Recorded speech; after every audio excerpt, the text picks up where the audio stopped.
hooked on you, baby, you're golden. Time moves, I never noticed, just can't get enough. Got me wonderstruck.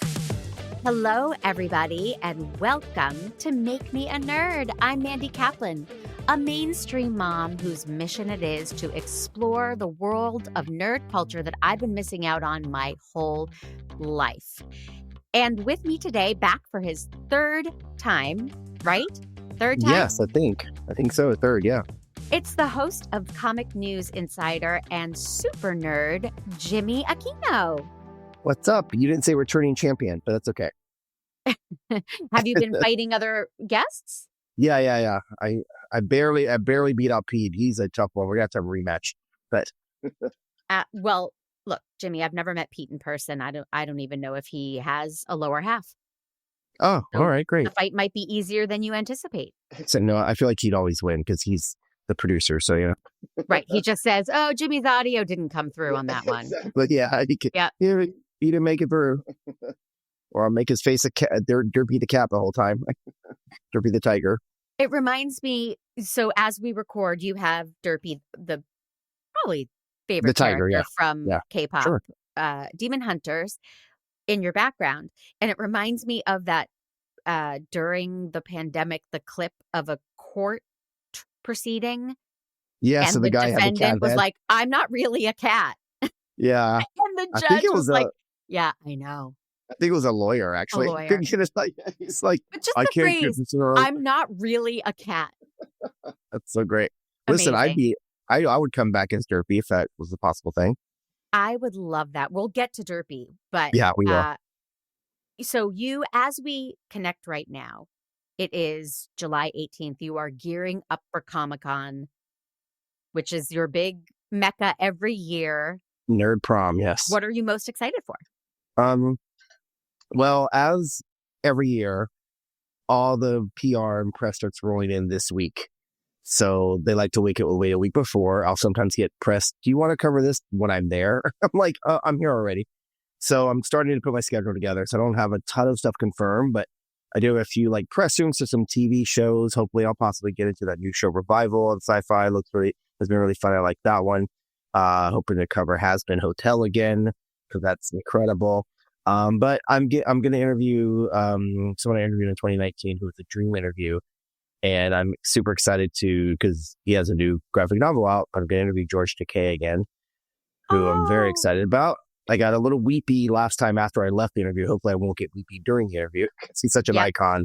Yes. As the Asian icon, gay icon, just an icon as George Takei, and like. Yes. And iconically known as just a wonderful, wonderful man. Yes. One of the nicest people in the world. He Yes. was so sweet. And I'm super excited. There's a new comic book out about, the first one was about him growing up, Japanese American, and how sadly our government threw his family into an internment camp because they were Japanese when he was a kid. And this one's about him growing up gay and having to stay in the closet and, not coming out till 68 and as an actor and all this other stuff. So it's really incredible. Yeah. So I can't wait to talk with him. Yeah. Oh, how Yeah, thrilling. yeah. Mhm. Okay, cool. Yeah. Well, you and I talked many moons ago, and you said, if you ever want to cover K-pop on your show, I'm your guy. And I haven't gotten around to that yet. But then this movie came out, and my Jer and Casey make fun of me for using this phrase too much, but I think it's really applicable. This movie, K-pop Demon Hunters on Netflix, has taken the world by storm. Oh, it's almost reaching Squid Game level of the popularity. Okay. Everyone is talking about it. Yes. And I actually, this was sparked. I saw it and I thought, not my thing. Casey, my 15-year-old son, watched Jimmy it. has left the room. No, Jimmy's right here. Casey watched it, really, really liked it, and said, Mom, you should really cover it for your podcast. And of course, I immediately texted you, knowing you would kill me if I covered it with someone else. I would have. Yeah, and So I feel here like we had are. you done that in person, because you texted me and you're like, hey, would you want to? I was like, immediately, yes. I feel like had it been in person, you're like, hey, Jude, yes, I will cover it. Absolutely. Yes, I'll do it. Yeah, you can't really interrupt a text. So for those out there who don't know what this is, it's very new. It dropped like 2 weeks ago on Netflix. Yeah, but about 3, but like June 20th around there. Yeah, a few weeks now. Yeah. Okay, don't correct me. So I'm your K-pop, fact checker. K-pop. Oh, you will be today. K-pop demon hunters. Here's the log line. A K-pop supergroup uses their secret powers to shield their fans from otherworldly threats, and a rival boy band that's out to steal hearts and minds. And I wrote, brilliant premise. Yeah, it really is. And as I watched, I summed it up as Pitch Perfect meets Disney's Descendants via Gem. Okay, yeah, I would say Buffy the Vampire Slayer meets K-pop. Oh, because it's about a generation of women. Each generation there's new demon hunters, but each generation is a Slayer, things like that. So yeah, yes, I like yours as well. Plot wise, there's so much Pitch Perfect happening. I love the Pitch rival Perfect. band So, and the and then even that's actually really good. Yeah, I could nerd out about all 3 Pitch Perfect movies. I'm the one that liked the third one. This had a lot in common with that third one. I loved all of them. I've seen all 3 of them at least 10 times probably. I love Pitch Perfect. Yeah. So our beautiful movie starts with an opening speech, and I wrote, "Ooh, this is very Galadriel." Did I get that right? Oh, nice. Yes. I think so. I mean, I'm not. It's pronounced Galadriel. Yes, I'm not the most. I love Lord of the Rings. I've read it, but I've seen the movies. But that's what this is. It's a speech by a very silky toned woman, and she's explaining the lore to drop us into this modern day. We need to know this goes back generations. It's Yoon Kim, the actress who was most famous for America. She was on Lost. Yoon Kim. Okay. Yeah, she did a couple other American series, but yeah, she's a Korean American actress or Korean actress. But yeah. Well, she has a wonderful voice, and the animation, I wrote, it's so beautiful and so clear. Right. Yet, well into the movie even, I believe this feels like a pilot. Do you know if this is destined for series? I don't think series, but there's definitely going to be. They can't commit to, but there's no way they've got a sequel. Because let's be clear, it's a movie. First of all, it's not a series. Everyone, Correct. It's just an hour and 40 minutes, Correct. and I think it would be great to have a series to flesh out some more of the character because they're so interesting and they're so well fleshed out for an hour and 40 minutes. You get to know them all pretty easily and right away. It's so well written. So yeah, I think there's no way look how popular it is. My God, it's insanely popular. It's been going back and forth from number 1 to number 2 on Netflix since it debuted 2 weeks ago. So yeah. Talk a little bit about that because you said you've done a deep dive. I avoided reading anything because I wanted you to be the one to explain. But culturally, this speaks to teens and young people. It speaks to girls. It speaks to people who are into K-pop and Korean music and culture. I believe it speaks to the queer community. There's so much here. It's like if you have any interest, something in this movie will speak to it. Right. Yeah. I don't think it's specific. I think maybe for some people always think animation a kids movie, but most animation is smart and it appeals to adults. Like you watch old Bugs Bunny stuff. There's jokes in there the kids don't get, but you get, They're like, whoa, that's pretty adult. And they just laugh at the slapstick. Right. So same with modern animation as well. This movie's not just for kids. And I've heard people, my niece and nephew, and then like the parents watch it and they end up crying more than the kid or laughing more than the kid and loving it. So yeah, I think it's really for everyone. And it's 10 years in the making. Look, to be clear, like you asked me like 3 days ago, but I'm the type of person, as you remember, like if I like something, I do a deep dive and I want to know the history, what's going on. So I've been deep diving for the past 2 weeks on it all. Anyway. That's a very nerd quality. And I mean that with the utmost respect. A layperson like me says, that was a great movie. Now what am I going to watch? And I move on. Right. Yes. I want to know more about it. Yeah. Yes. That's part of this. That's why people get so obsessed with the things they get obsessed with. And I love that. They want to. Yeah. I wouldn't call it obsession. At least that's what my therapist says. I would try to. No, definitely. I could also I just have the kind of brain where I can lay in bed and go, who invented the paperclip? And I have to go look it up and find out why. And I can't remember who it is now. Don't ask me. But I did look it up at one point. Forgotten. Right. Great. Yeah. Now I'm gonna look it up again later. But yes, it was 10 years in the making. This movie and its co-directors Maggie Kang, Korean American, and Chris Applehans. I think he did The Wish or something, that other animated film or something. Wish. Oh gosh, that's so far I forgot. But it was also set, I think, I don't want to. It was definitely like Asian centric. It's a really great story. So Wish they've been working on it for a Dragon. while. Wish Dragon? No, was it Wish Dragon? Yeah, you might be right. I'm Wish looking Dragon. at it. You are Yeah. correct. There you go. Wish Dragon, Yep. yes. Which was really fun too. I liked it. Yeah. So they made this. They were looking into this, and what I learned is that K-pop was the last thing that sort of became part of the formula. Because when they first started, they had a very small budget. At first, she said, Maggie Kang, I've watched a bunch of interviews she's done, and it was a little darker. And Sony wasn't throwing a lot of money at it, because something behind it. And then at one point, Sony was like, we really like the story. Let's develop this further. Here's a ton more money. They're like, oh, and then somehow K-pop element. Oh, how could we relate this to? What type of people are they? What kind of job will they have? And they're like, oh, it's singers. Why not? Oh, a K-pop group. Oh, it's I think it was always going to be set in Korea. And to be clear, this is it's all English, but it is set in Korea. There's a smattering of Korean throughout the film, certain songs and certain words they use that K-pop fans will understand. I'm sure, But yeah, so it was a long process. And even the music has been, the process has been about 6 or 7 years when they started working on it. They got impressive music people on it, which we can get into. But like EJAE, who is the singing voice of Rumi. She's a Korean American and a giant K-pop producer and composer and arranger, vocal arranger. Has written some of the biggest hits in K-pop. She wrote 3 of the tracks here, and she sings Rumi, and her voice is fucking insane. It's so good. There's a gaga throatiness to it that you don't expect. I really loved the music and the singing. And I should say, because this is a movie that is recent, let's not do a ton of plot spoilers. Let's talk about elements of it that we love. So, like when they all die. Oh no, I'm right. I'm sorry. The movie is about these 3 young girls who Rumi is the lead singer, but they're really equal, Zoe and Mira, and they are a K-pop group called Huntrix, and they are worldwide sensations. Yeah, they're kind of on the level because the director, there's no specific group that they marketed or they were inspired by. They go there. There's a little bit of Blackpink in there. There's a little bit of aespa. There's a little bit of Twice.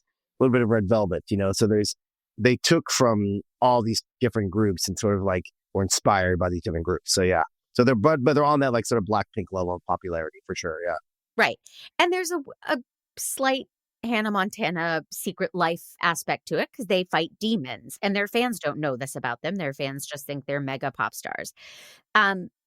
So right off the bat, when they started singing, I thought, well, this can't be the actresses, and you've already answered that for me. All 3 actresses are phenomenal. They're hilarious. They're specific. Oh my God, they're great. Love them. But Arden Cho, who's very well known, she voices Rooney as the talking part. Yeah, she's great. They're all great. And that first song, Show You How It's Done, Done, Done. How it's done. Yeah. So good. Right? It gets you right in. Call it a banger. It's so good. It is like you get right into it. You're like, oh damn, this is good, right away. And the choreography and the costumes, I know it's strange because it's animated, but it's really gripping. They did such a beautiful job. It made me think, I think I would like K-pop because I love the theatricality and the moves and harmonies. I mean, it's very true to it because, Maggie Kang, the director, talked about this as well as some of the other actors, and I'm watching like tons of interviews. And they all talked about the authenticity, like especially not just with K-pop, but with the Korean culture in general, food, background, settings, but definitely with K-pop. That opening sequence of like the concert where they're just going around filming the fans. They do that at K-pop concerts. I've been to several. They're like the company will go around with the camera and film fans and ask them about whatever. And that's a great introduction to the characters because they ask, because you get the fan like, oh my God, Rumi's like this and Zoe's like that. Which, by the way, if I were to cosplay, I'd be the 3 guys that love Rumi and they're crying. I'm guys, yeah, we love Rumi, and that's me. Yes. Yeah, so that's a great. So it's really authentic to how the way.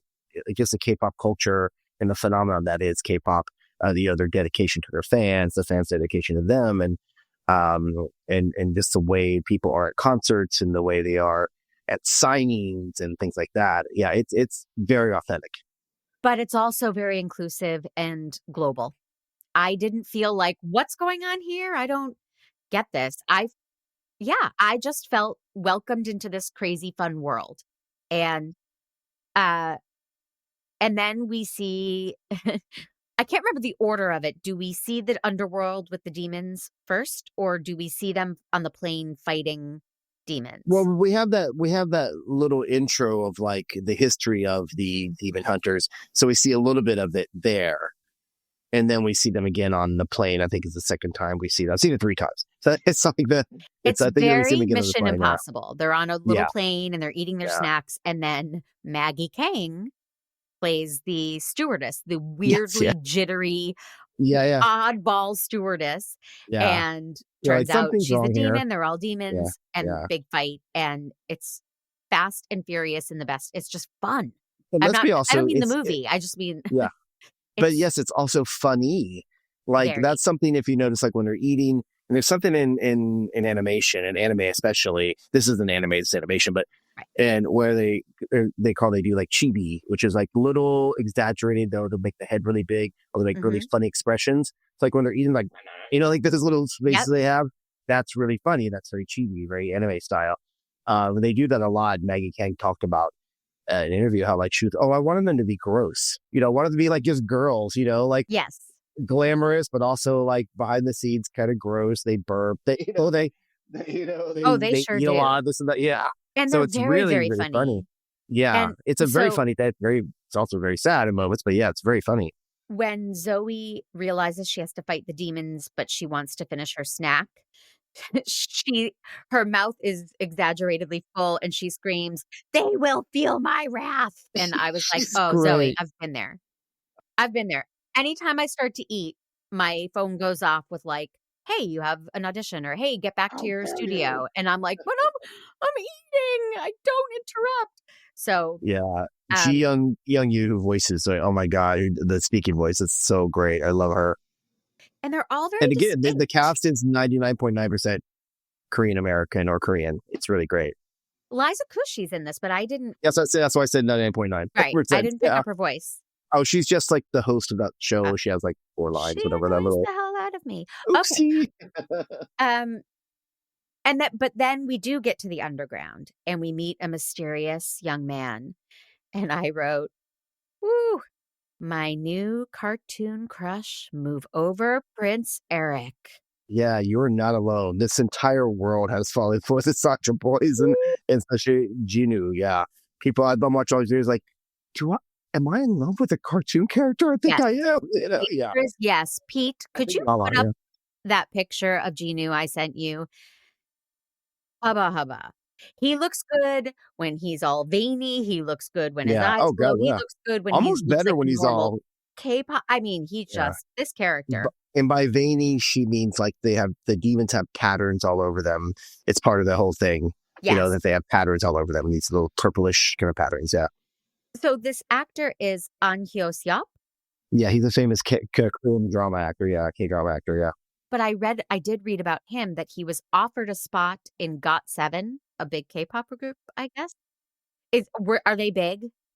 They're not around here, but they're still together, but they're not. They didn't really disband, but they were really big like 6-7 years ago, more so. And he turned it down because he wanted to be an actor. Yeah, so he really has the chops. K-pop, yeah, for sure. Now, did he do his own singing?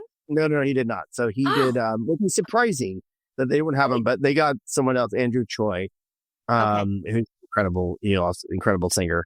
And he's a singer and composer, and he's South Korean, and he's under one of the big K-pop companies. It's not really considered K-pop, I don't think, but I think it's smart that they did it separately because there probably could have been some that could have sang both, but it was nice that they had different voices, because they thought about having like just singers doing it and coming, well, they're not really actors, or the actors, well, they're not really singers. So could they probably have found both? Maybe, but I think it really works here. Well, they got the best of both worlds. Exactly. Yeah. Yeah. I wrote, once we were off to the races in this movie, I wrote, oh gosh, if I were 13, this movie would take over my life. It doesn't matter if the age doesn't matter. I told you I'm 75. It's taken over my life. Note to listeners, Jimmy's not really 75. He's 74. His birthday's coming up. Yeah. Yeah, one criticism I have, and this is just me as a woman and an insecure woman and all of that. These three gorgeous, gorgeous young women that make up Huntrix are all size -0. Yeah. And Which also very true to K-pop. Yeah. I just wish there was more variety in their bodies to see that. Oh, I understand what you're saying. Yeah. All Sure. girls are beautiful. They're so talented. You would understand the world being in love with any one of them. I could. But again, it's very true to K-pop. So it's like, yeah. Yeah. But I worry about 10-year-old girls watching this movie and thinking I have to be skinny, skinny, skinny, skinny. But they also see them stuffing their face all the time. So, well, which isn't necessarily true to K-pop, but yeah. Right. But despite that minor complaint, they are three stooges hilarious. They do these they really physical are. bits, the three of them. Mm-hmm. Although the one that I wrote was hilarious yet disturbing. Pete, could you put up the popcorn eyes? Yes. Every time they see Saja Boys.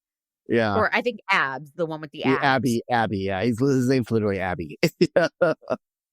Zoe gets these popcorn eyes and then they pop out of her mouth and they're eating the popcorn. And I was like, yeah, that's a very anime thing, a very chibi anime style thing. And correct me if I'm wrong, anime fans. I'm sorry if I'm doing that, but I think that's kind of the style. And Maggie did talk about that interview too. I can't remember what she said, but because we kind of kept going for different things, the hard eyes, blah, blah, like you do in Bugs Bunny. That's, the hearts being thrown out. Yeah. That goes back to old animation. Right. A lot of that stuff. So there's a lot of history of animation for sure. They definitely did their homework.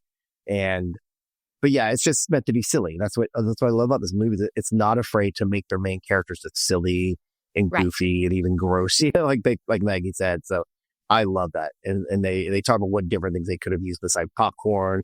But abs, they kind of look like this. Oh, the popcorn. That's it was brilliant. That was such a great moment. I loved it. Now, Casey was explaining to me, he has done a little reading, and he said your son, Saja Casey, Boys. Yeah? Yes, he said the Saja Boys each represented a different trope of K-pop. Mm-hmm. I'm not sure, but it's they definitely have. I feel like but within a group, there's different types, and they definitely represent a different type, of character, if you want to say, or stage presence. What did he find out? I'm curious. What did he find out? Oh, I'm going to mess it all up. But that's all right. That he was saying the abs are something that's there's always one with, the body. And then he did talk about something else as being one of the criticisms of K-pop. So they had one character be an exaggerated version of that. Mm-hmm. And I can't remember what that was. Within each group, they have titles. There's literally a title. You can be in the group. You're the visual, meaning you're the hottest, and okay. There's the main dancer. There's a lead dancer. There's the main vocal. There's the lead vocal. There's a main, main rapper. There's, all these different little titles. But it's really funny that visual is literally one of the titles that you can be. Yeah, I'm the leader, the main rapper, and the visual. You're like, yes, you are. All three are. Yes, you are. And, so that's kind of a thing. Yeah, but yeah, he's right. Sometimes there is one who's always really built and in shape, and there's some that are, this is both guy and girl groups, but yeah, there's definitely different types of characters that you kind of see throughout each group for sure. Right. So Genu, our dream, he's the leader of Saja Boys. Is the demon boy band. Yeah. Right. So he's a demon in the underworld, and he's like, oh, I'll get the Huntrix girls. We'll create our own boy. Because the whole idea, Guima, the demon, the head demon, needs souls. And so they're not coming in hard and fast because the Huntrix has helped create what they call the Hanmun, which is the shield around the earth that keeps the demons at bay. So but they could sort of seep in here and there and get in, but because it's not completely sealed yet. And that's the whole purpose of the movie is Huntrix wants to seal the Hanmun and make it so they can keep them all out. Okay. So he's like, well, if I go up there, I can get more souls for you quickly, Guima, because I got this idea, And it's really funny, the whole intro of the boy band and down below. It's really, really funny. And they sing, when they are revealed, they sing Soda Pop. Yes, Soda Pop, which has gone globally viral. I would assume. Like it's the little shoulder dance. That's become a giant like a viral dance, a challenge thing they do in K-pop. K-pop idols are doing the dance. Like, this is what's great. It's been accepted and loved by the K-pop community and the industry itself. So they're doing dance covers. They're doing song covers. Speaking of abs, there's this one well-known solo K-pop artist named Wonhee, and he is jacked, like super, super jacked, muscular. He cosplayed as Abby, and because he's so muscular, and he covered both the songs, so Pop and Idol. It's like, oh, that's great. That's great. Yeah, they're cosplaying as them. It's permeated the like real world, Right. so immediately. It's pretty great. So let's get to the only thing I really want to talk about, which is Derpy, which is behind you. Derpy is Jinu's pet, right? Who goes to visit Rumi and get her to meet up with Jinu. Derpy is a massive, glowing tiger, blue fur, doesn't speak, doesn't even really make noise, right? There's no voice actor behind Derpy. Derpy, when he surprises Rumi, so adorable. Oh my god! He knocks over a potted plant. Such a great scene. And the movie comes to a complete and total stop as Derpy calmly and sweetly tries to get it upright with his giant paw. And he can't do it. And Rumi's just watching, like, what's happening? It's so adorable. I said I could watch this for hours. Make a whole movie about Derpy trying to fix the potted plant, and I'm down. And it's also, you mentioned chibi, which is a term I've never heard before. But this is a Lazzi. And this is like going back to my nerd theatrical days, the Italian physical comedy of trying to achieve one task and failing, and it builds and gets way out of control. But this is really a nod to physical comedy. Yes, absolutely. There's several nods to physical for sure throughout the film. The patience. It's not a big moment. It's not special effects. It's a very quiet moment. Turning to popcorn. It's very calm, very quiet, hilarious. And it works so well. And then there's a callback to it, which is so yes, good. Yes, it's great. So a little bit about Derpy. Please. So talk about Derpy's always all day long. Yeah, Derpy's always with the magpie that they called Sussy. So this goes back to ancient Korean paintings and tapestries. Ooh. They call it minhwa, which is a Korean folk art. So if you go back, you can look it up. There's ancient paintings. There's the tiger and a magpie are always together. These two, and the characters in the movie loosely look like those old tapestries and paintings. And the tiger was always seen as obviously protection of strength, and the magpie is good luck and fortune. And so that's, again, authentic Korean culture Maggie wanted to infuse into the movie. And it really works. It's really, really great. Because while Derpy is like, sort of I don't know if it's a demon, but it's like, it's the pet of a demon. Right. It's adorable and sweet, And the opposite energy, most of this movie is very loud and exciting and tense. And this is calm and quiet and cozy. It's just even though the way Derpy delivers messages, it's gross. It's cute and adorable. I know. There's a lot of saliva involved. Drops out little invites out of his mouth on his tongue, and it's just like Ruby just sort of picks it up, barely holding it. It's like dripping with his saliva. Yeah, it's so funny, but it's also so sweet and cute at the same time. I know, and like when she's worried him, and he's like, just like cozying up to her. I was like, oh God, I want Derpy. I want one. Well, Netflix has an official shop, so you can find a plushie. She already have the Huntrix t-shirt. No, but I want the real one. I might get okay. Well, I'll see what they can. Yeah. I mean, PETA might have an issue with maybe that. They're selling it. Yeah, for sure. Yeah. People, when maybe there's a new group, people for the ethical treatment of Derpies, they might not like that. So we'll see. Oh, come on. People are taking shit too seriously. Let me have a Derpy. Pet D. Let me have a Derpy. Yeah, we all want a Derpy. Yep. I kind of want a Sussy because Sussy gets around a little faster and it's sort of like, again, like the name Sus. It's sort of like, I'm not sure what's going on with Sussy, but I kind of like it, but yeah, it's still cute with the 3 eyes. This is how also amazing how the magpie has 3 eyes. Uh-huh. This movie has permeated, again, the real world. So Samsung was like, that kind of looks like our phone. So now they partnered with Samsung to make a phone. Isn't that amazing? Oh, wow. Isn't that great? This movie's like just all over the place. I love it. Like its everyone reach loves it. is endless. Yeah. It's pretty great. Also pretty great is someone who I go back and forth on a lot, Ken Jeong.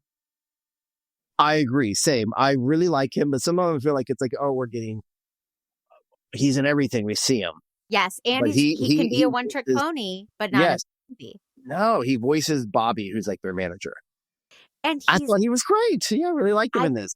Thought he was fantastic. I thought it might annoy me too, but I was like, that's great. Jeong, but Ken Jeong doing a character. Yes. Yeah, Ken Jeong like, yes. Bobby is younger. Bobby has a lot of different energy.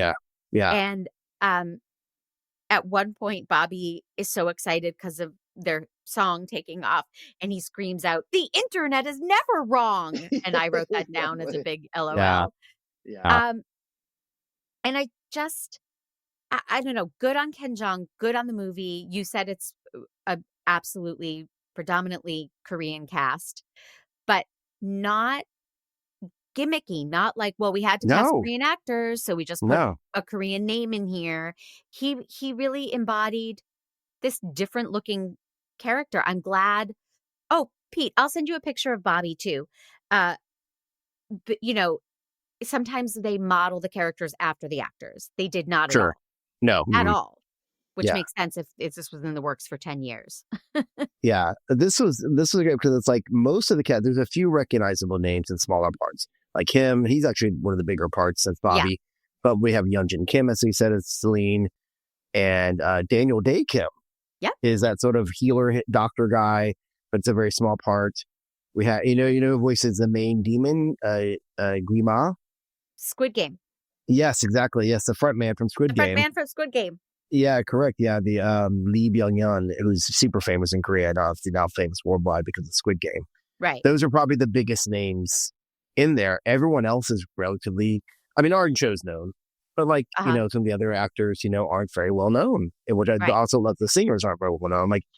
That's what I love about it. It's like, it's this little film that could and did. Yeah. And it was like, I'm just amazed at, I'm not surprised. I think I've even seen the directors and everyone go we knew we had a good product, but we obviously did not know that it would touch everyone like this. And it was holy, even they're shocked and surprised. Yeah. It could have just been for K-pop fans. Oh, I was no question going to watch it no matter what it came. I was excited. I'd heard about it months ago. But someone K-pop like me was not my thing. Moving on. Right, exactly. I thought, this would be a fun little film. Might do well. Some husband has killed his wife and tried to bury the body parts all over town. That's what I watch on Netflix. Yes, I know. That's very disturbing. But that's why I never meet her in person. I'm like, okay, would that be public, Mandy? Coffee shops, because you sure you don't want to come over in the backyard? You step in that hole? Just I'll make you some tea. No, it's it really is so universal, and it is rife for a Broadway production. And I hate saying that out loud because I'm so fed up with all of the adaptations, and I just don't want any more movies made into Broadway shows or books adapted. However, this would be a thrill on stage. Right, and if we're not clear, it is a musical. The movie is a musical, and that's what's great. Like any good musical, the songs aren't just in there. They're the songs move the story along.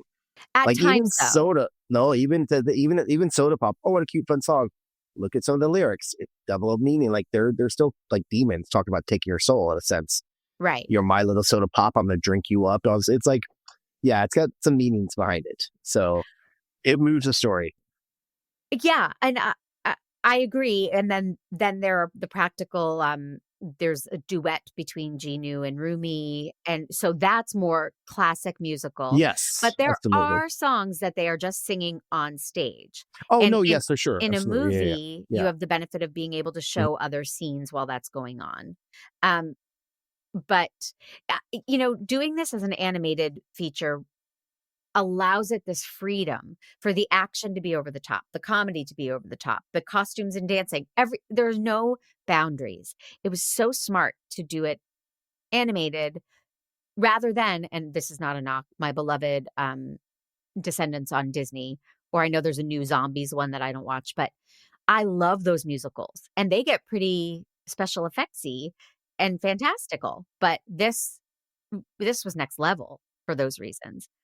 I'm just chomping at the beat for you to get to the music because I have so much to say. Well, let's do that. Okay. Let's break down the music. So the music. A lot music, of great songs. So many great songs. And let me just preface, as of today, the soundtrack is number 2 on Billboard Global 200 charts. 3 songs are in the top 10 of Billboard. Golden just hit number 1. That's my favorite. Number 1! Exact. Yep. Global World 200 chart, Billboard. I think Soda Pop is number 3, and Your Idol is number 6. 3 songs in the top 10. Which one's Your Idol? Your Idol is the one that the Demon Boys song, where they sing, they draw on everyone from the cockpit to steal their souls. And they're in their sort of like demon-y, like traditional Korean outfits. Be your idol, it's really dark. They're on stage, it's near the last half of the movie. Okay. And that's a very K-pop-y style song too. Probably the most K-pop out of all of them, I'd say. So as I said, it's been 10 years in the making, this thing, but like, they brought in, EJAE, as she goes by, EJAE, who's a singing voice of Rumi, like 6 years ago to produce and compose and work on songs. And she said she made like, for each song, she made, no joke, I think she said for one song, she made 57 demos.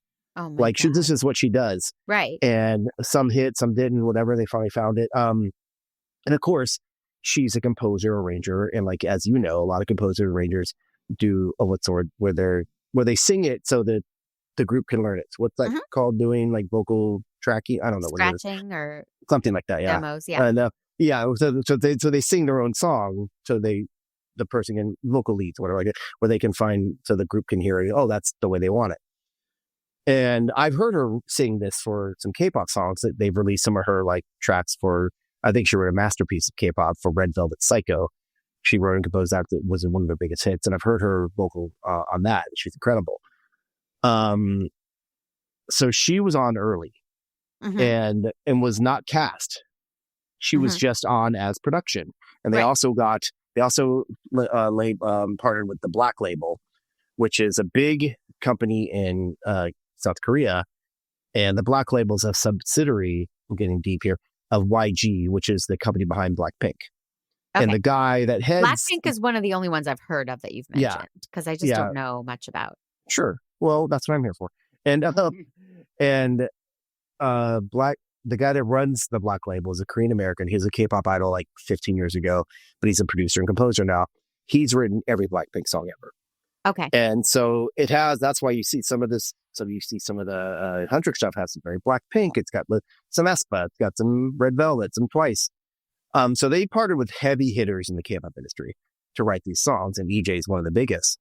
And as I said, as they were going along, Maggie Kang talked about, we're like, well, EJAE's clearly an incredible singer and obviously a great composer. Why don't we ask her to audition?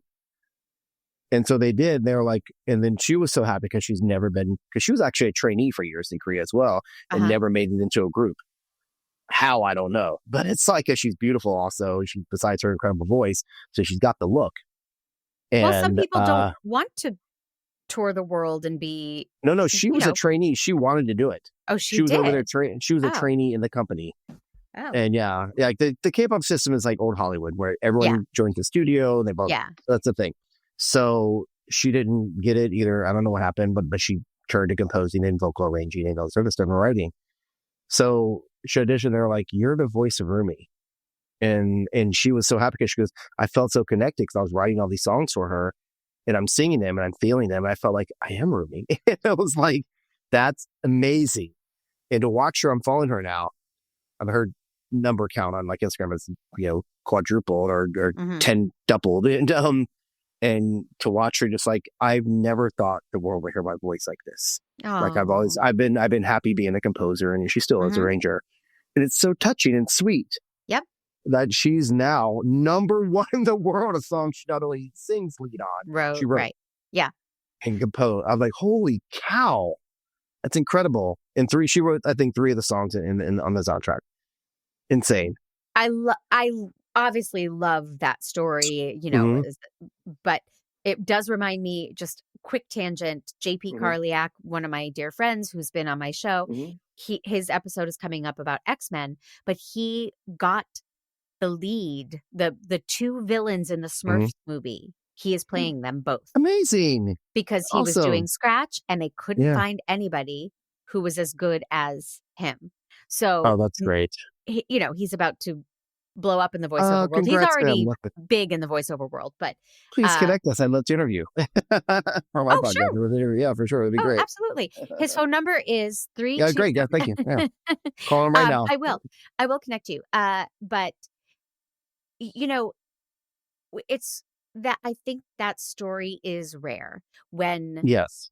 and I'm saying Hollywood, I know this is not really a Hollywood movie, but when the creators of content can see past the bullshit Yeah. and say, this is the best person for this. Yeah. And let's just do it. Maybe not the biggest name, maybe not Yeah. but it it's a win for the good guys. And it she's makes like me 30. so happy. She's like 34. She's still young in her prime. It's great. And the other two ones that singing voices of Mira and Zoe are actually singers as well. Audrey Nuna does Mira, and Rayami does Zoe, and they're both singers, but they're very underground and very cool. And no surprise, Ray's got a more of a rap sound, and she's hardcore. Like she's like, just so you know, if you want to follow my real music, I'm like Zoe, but if I went to the dark side, because she's like in her videos, she's like in a bikini, and she's rapping hardcore, and she's dope. Like I really like both of their music styles, but it's definitely not this. Her rap sound is a little Lisa Left Eye Lopez, old school. Yeah. Oh, sure. Sure. Yeah. I bet. But yeah, but like so the songs in the Nostalgia Boys, of course, are great, and but I gotta say, Golden, as you said, your favorite. I think it's most everyone's favorite. That song is insane. The vocal range, and I watched some vocal coaches break it down. EJAE goes from a D3, which is, as you know, you're saying, is an alto range, to an A5, almost 3 octaves in the same song. In a 1-chord progression, she almost goes the whole road.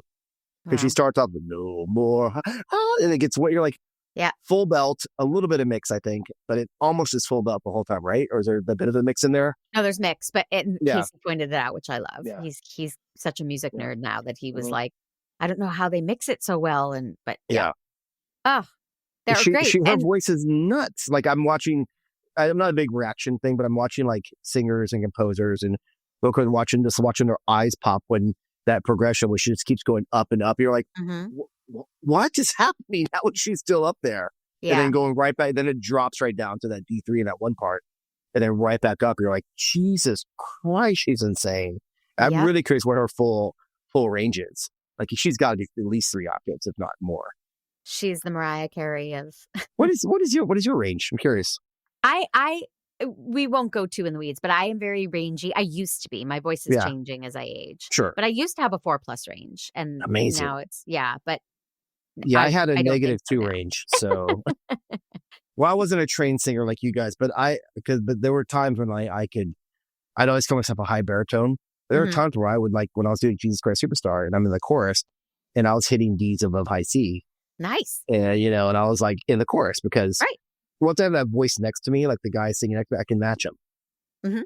But then like a month later after not doing the show, I was struggling for, a B flat. So it's like, oh, God damn it. But she did not struggle. Let me tell you what. Oh no, and I just saw Leah Salonga's name as the singer for Celine.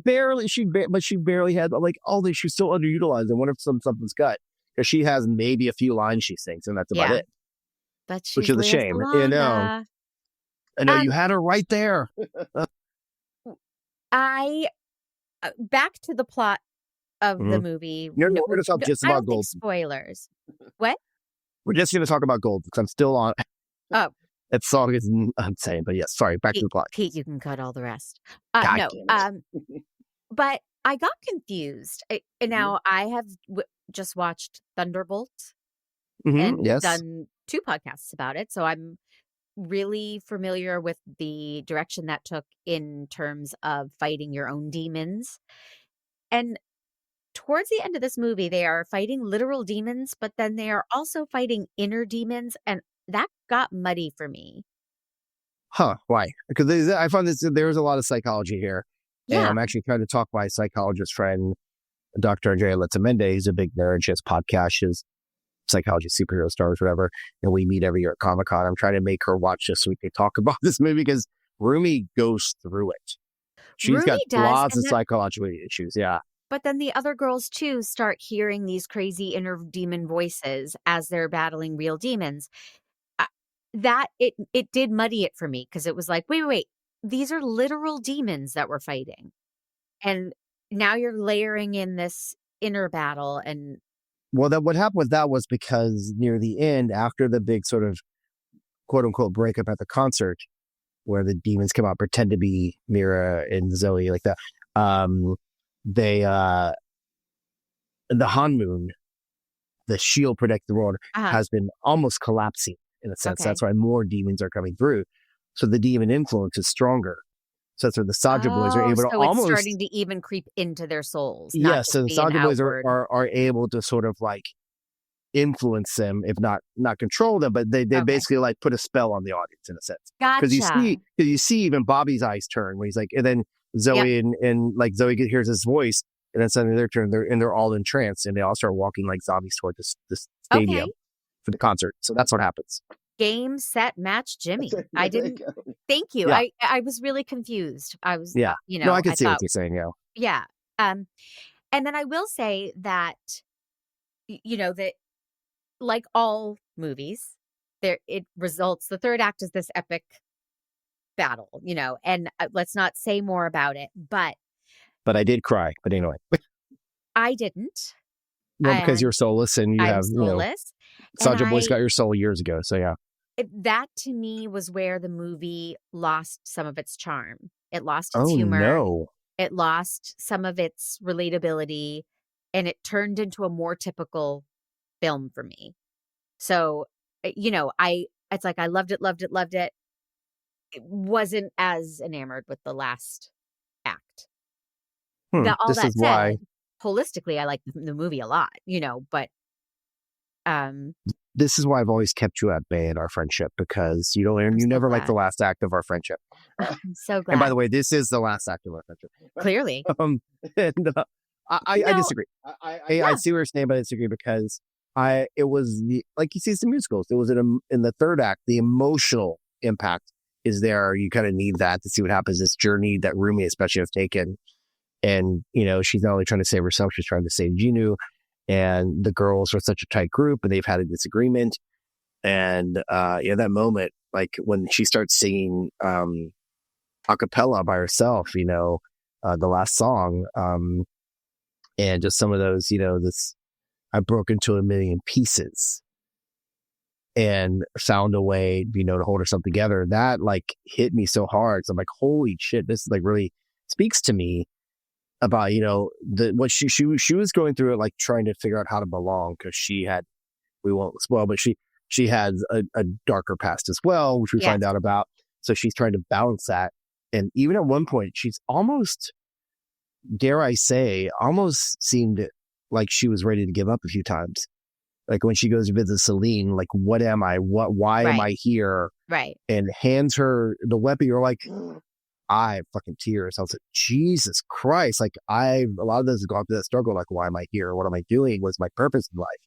So I felt that a lot. I know a lot of people did and really identified with Rumi that way, of this wanting to belong and be where's my place in the world? Do I deserve to be here?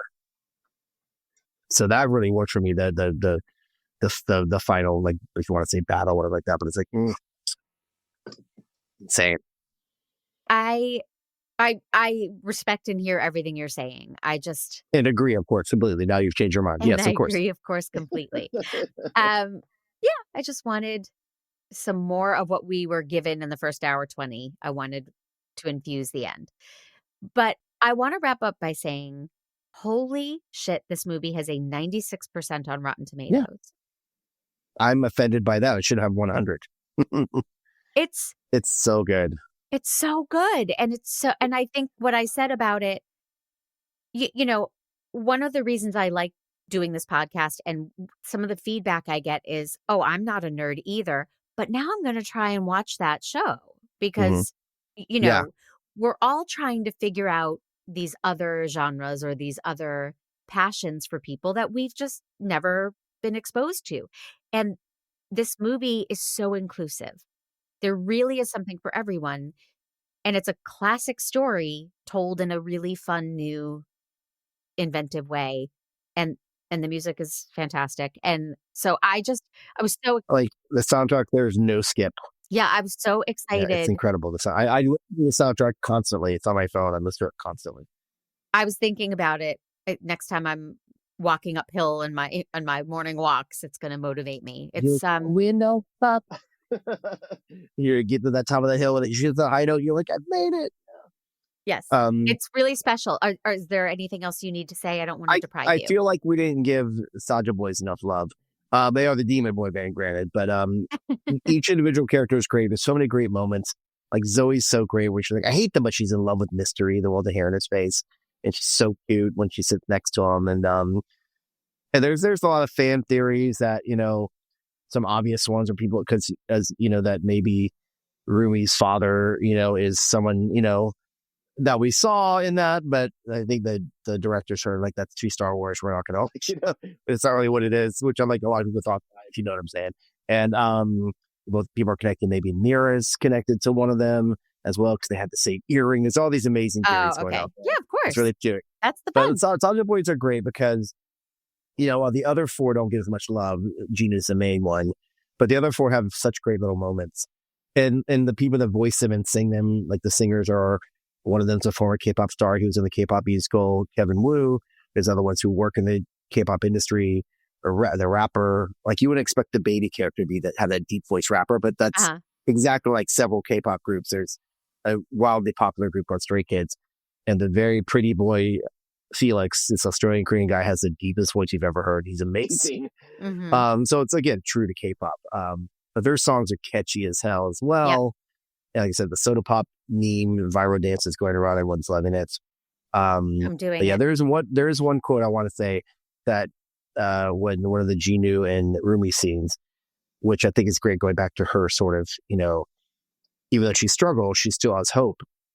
And she says, funny thing about hope, no one else gets to decide if you feel it. That choice belongs to you. And I was like, oh, it's so well written.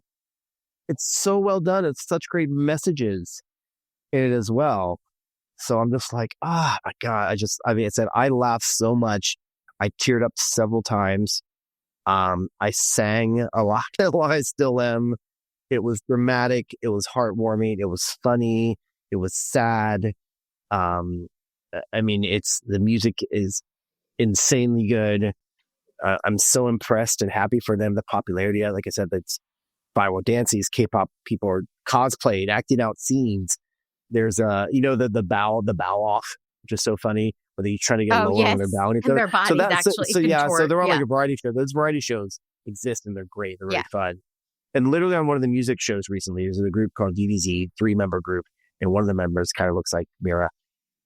And the two male hosts, they jokingly did that bow off. I'm like, oh my God, it's on the mainstream music show they were doing. It's like, it's so amazing. I'm so impressed. And so I'm definitely going to watch it many more times. It's so good. I highly recommend it. Yay! K-pop Demon Hunters. Thank you, Jimmy. I'm going to tell the world about me, and then you're going to tell the world where they can find you. But are we still going to do the duet from the movie? I thought you said we were going to sing. Next time you're on. Okay, fine. I'd warmed up and everything. It's fine. Whatever. But I was gonna sing as Derpy. I need to access all 4+ of my octaves. God, I hate myself for saying that. Bring it back. Yes. Oh, I want to hear you do a cover. Okay. What is the name of your Make Me Nerders? What are they? Are they nerders? Your fans? Your listeners? You are the second person in a row to ask, and we don't have a name yet, so we'll figure it out. So nerders, listen up. Demand that she does a cover of Golden and puts it up. I want to hear this. I want to hear it because she has an incredible voice. She's an amazing singer, and I want to hear it. I will pay you at least $1. Game on. Excellent. Sweet. We're in. Awesome. All right. Sorry. I'm very excited, but yeah. Well, here we go. Make Me a Nerd is a production of True Story FM, engineering and production by the peerless Pete Wright. My theme song is Wonderstruck by Jane and the Boy. On social media, I'm on Instagram at Mandy_Kaplan_Clavens, both with K's. And I'm on Blue Sky and TikTok now as Mandy Miscast. If you're listening on Apple, please leave a 5-star review and write a message. Let me know what you're thinking, suggestions, ideas. I'm there for it all. And if you're feeling extra supportive, please go to makemeanerd.com/join. Joining this unnamed group of listeners makes you a member, which gets you your episodes ad-free and early. Jimmy, Comic News Insider, tell us. Yes, Comic News Insider is your weekly podcast for everything comic book animation, sci-fi, pop culture, all things nerdy. We've been just celebrated our 20th anniversary, and we cover comic books, TV, films, and everything. I do reviews during convention season, like it is now. I go to conventions and do interviews. I'm heading to San Diego Comic-Con, as you heard. We interviewing lots of luminaries in the comic and TV and film world. Hit all the circular shows. It's super fun. So check it out. It's a good time. And comicnewsinsider.com. And just add Jimmy Aquino on all the socials. So yeah. Pete will put links to Comic News Insider in our show notes. Thank you all for listening. And thank you, Jimmy. Love you. And we'll do it again. Thank you.